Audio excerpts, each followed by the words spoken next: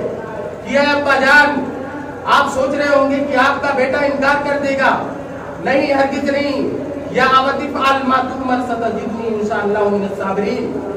یا ابا جان، آپ کو جس چیز کا حکم ملا ہے اس کو کر گزریے، اگر اللہ نے چاہا تو آپ مجھے صابرین میں سے پائیں گے۔ کہا فرزند نے، اے باپ اسماعیل صابر ہے، خدا کے حکم پر بندہ پہ تعمیل حاضر ہے۔ اب کیا تھا،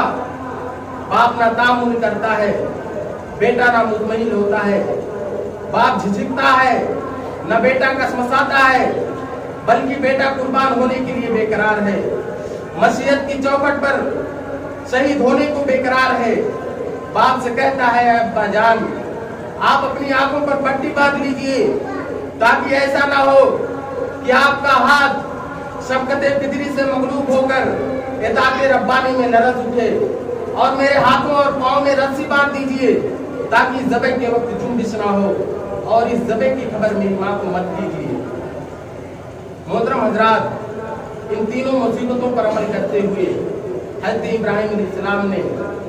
اپنے بیٹے کو زمین پر لٹا دیا۔ آنکھوں نے اس نظارہ کو دیکھا، فلک کی نیل کو آنکھوں نے یہ نظارہ بھی دیکھا کہ بیٹا زمین پر پڑا ہے۔ اب کیا تھا، فرشتے گوش بر آواز تھے،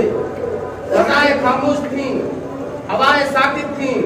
چرندوں پرند نے چلنا پھرنا چھوڑ دیا تھا، چڑیوں نے چہچہانا بند کر دیا تھا، آسمان منتظر تھا، زمین منتظر تھی کہ دیکھیں حضرت ابراہیم علیہ السلام کیا کرتے ہیں۔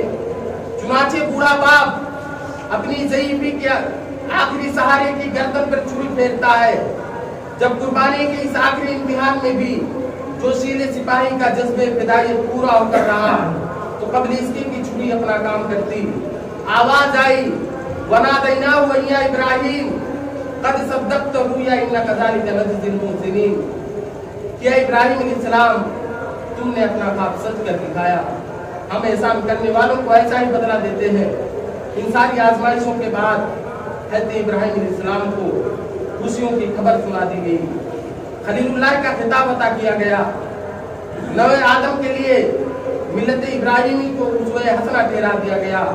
اور امت محمدیہ کا سرچشمہ ملت ابراہیم قرار پایا۔ آزمائشوں کے لمحات اور اضطراب کی گھڑیاں سیدنا ابراہیم علیہ السلام کے جذبے ایثار کا بندھن توڑ نہ سکی، چنانچہ اس ایثار اور استقلال کی قربانی کے طور پر ہر سال مسلمانان عالم جانور کی قربانی کرتے ہیں۔ محترم حضرات، آج ہم بھی قربانی کرتے ہیں، لیکن ہماری قربانی ایک رسم کی صورت اختیار کرتی جا رہی ہے۔ آج جانور کی قربانی نہ ہمارے دلوں کو تڑپاتی ہے، نہ ہمارے عزائم کو تقویت بخشتی ہے اور نہ اس شہادت کا جذبہ کار فرما ہوتا ہے، بلکہ 10 ذی الحجہ سے قبل ہم جانور خرید کر قصاب کی نظر کر دیتے ہیں۔ ہونا تو یہ چاہیے تھا کہ ہم سال پر جانور کی پرورش کرتے اور اپنے ہاتھوں سے خود اس کی گردن پر چھری پھیرتے، مگر افسوس امت مسلمہ پر کہ اب قربانی کا انحصار چند بوٹیوں پر ہو گیا ہے۔ ہم سیدنا ابراہیم علیہ السلام کی قربانی کو فراموش کر گئے، یا پھر ہمیں معلوم نہیں کہ قربانی ہم پر کیوں واجب قرار دی گئی ہے۔ وہاں قربانی جانور کی نہیں، چہیتے بیٹے کی ہو رہی تھی، وہ بھی بڑھاپے کا سہارا کہ جس کے بعد کوئی امید نہیں، جس کے بعد کوئی انتظار نہیں، مگر پھر بھی حضرت ابراہیم علیہ السلام اپنے چہیتے بیٹے کی گردن پر چھری پھیرتے ہیں۔ مگر افسوس کہ ہماری قربانی میں ایثار کم اور شان و شوکت کا عنصر زیادہ ہوتا ہے۔ محترم حضرات، لہذا ہمیں بھی چاہیے کہ ہم جانور کی پرورش خود اپنے ہاتھوں سے کریں۔ ایک مرتبہ صحابہ کرام نے اللہ کے نبی صلی اللہ علیہ وسلم سے پوچھا کہ اللہ کے نبی قربانی کی حقیقت کیا ہے؟ آپ صلی اللہ علیہ وسلم نے فرمایا سنت و ابیکم ابراہیم، کہ قربانی تمہارے باپ حضرت ابراہیم علیہ السلام کی سنت ہے۔ اس کے بعد صحابہ کرام نے کہا کہ اللہ کے نبی صلی اللہ علیہ وسلم اس پہ ہمیں کیا ملے گا؟ تو اللہ کے نبی صلی اللہ علیہ وسلم نے فرمایا